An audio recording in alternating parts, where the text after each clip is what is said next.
logical. When the emotions are rational and logical, then the new beliefs will tend also to be rational and logical. If they feed on each other, the ideas and the emotions, they feed on each other. Does one cause the other, or they just they interact with each other? They feed each other. A person in an angry mood will understand things differently than someone who's calm. So the emotions will affect what it is that you're seeing in your world. Similarly, someone who believes that you're out to get them will interpret your greeting differently than someone who believes you're not out to get them. So here the beliefs, an idea, changes the emotion, the reaction. Interesting. Mm-hmm. So, and in fact, this is how hatred works on a mass level. This is how wars get started. For example, the huge propaganda war by a bunch of manic depressive who are out writing books somehow and have been given accreditation by the media. I don't know when the media got into the accreditation business. Are writing books against Islam and Muslims, right. Completely unfounded books. Filled with nothing but hatred. And the idea here, of course, is to propagate so much, to create so much hatred against Muslims and Islam that most of these non-Muslims who read this trash, they cannot see Muslims in any reasonable way. They can't reason when it comes to Muslims and Islam. They can't think straight anymore.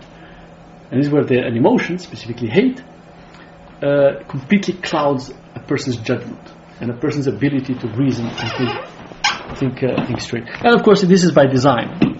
This is by design by the arch saboteur, the Dajjal himself. When did you come across the ideal of a meme that's mentioned by Dawkins pertain to?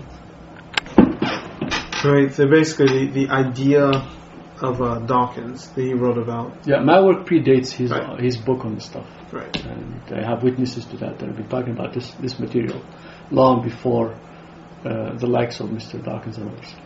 In fact, I kept the work on the Dajjal's methods private for a long time, because I thought the material was too dangerous to fall in the hands of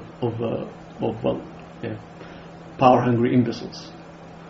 And so, but when finally I did see that others were beginning to scratch the surface of memetics, then I started to more publicly, more openly share those ideas, those Islamic ideas about the Dajjal with friends and company.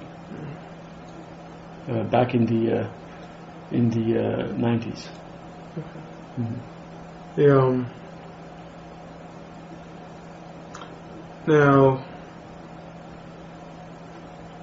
that idea that even the smallest lie or untrue belief about reality can completely change the nature of a person's world or their belief structure or how they trust other people.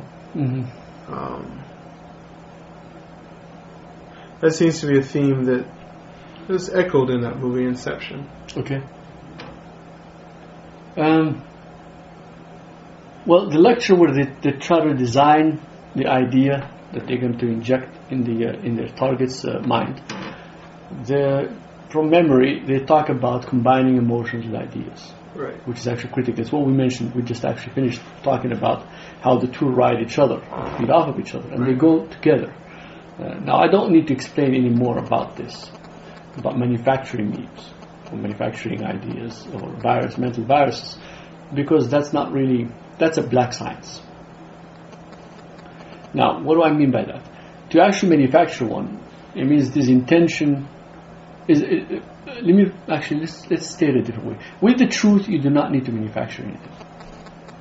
The truth comes out naturally. Well, because the truth pertains to reality, and reality is all around us. But when you're trying to manufacture and design, you are now in the realm of deception.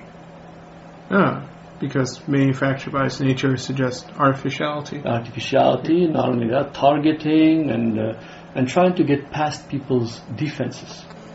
And this is exactly what marketing does. Marketing and advertising is about trying to get past people's natural defenses and to sell them something they don't really want and shouldn't buy or shouldn't consume. It's a form of deception. We turn on the nice music, the cute pictures, the smiling, happy people.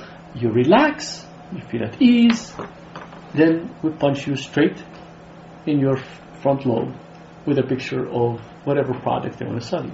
But they say that the reason behind that is that people are so media soaked. You can't reach people by just giving them a direct sale. That still doesn't justify lying to people and trying to manipulate them mimetically, or trying to associate their crappy product with something that Allah created that is beautiful.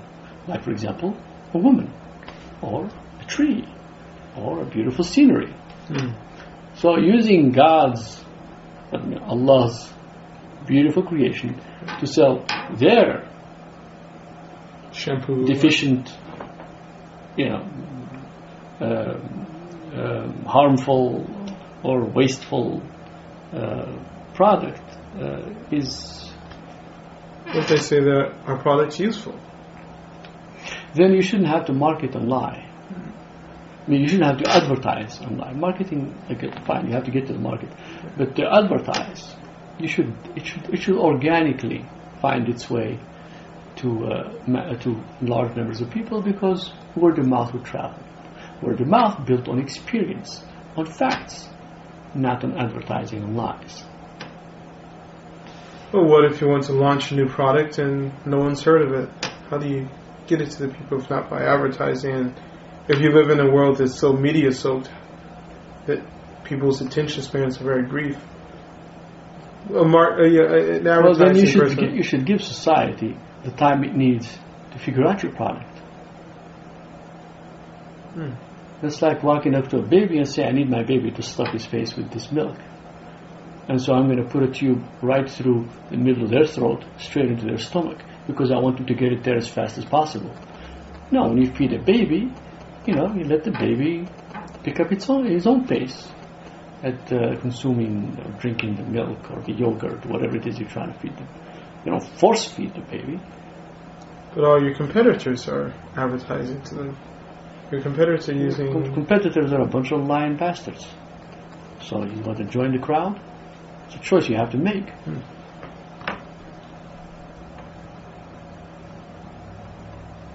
Now you call the Dajjal a mimetic saboteur and not a mimetic engineer. What was that?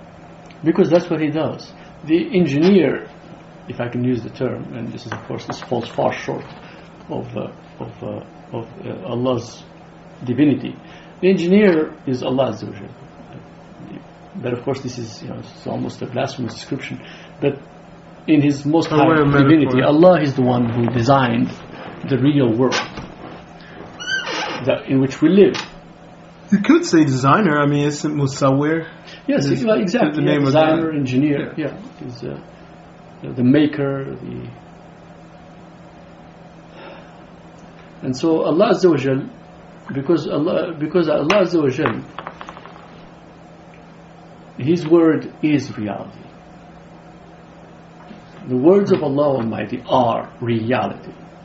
Whether it's our reality or any other universe anywhere else, or all the things that we have no clue how to even begin to comprehend. But His word is.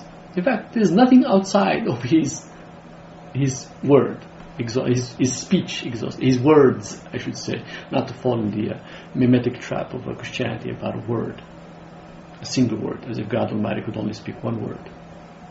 Well, that would make God monosyllabic God. Oh, monoverbal and monosyllabic. Yeah, but notwithstanding, back to our topic, and so Allah Almighty is the speaker of the world that we speak, of the reality we speak in, we live in. Excuse me, and the Dajjal is the saboteur because he tries to sabotage your view of the real world, and the real world includes your relationships with the real people in your life. The Dajjal, for example, has sabotaged the relationship of most of the West's children in the past 50, 60 years with their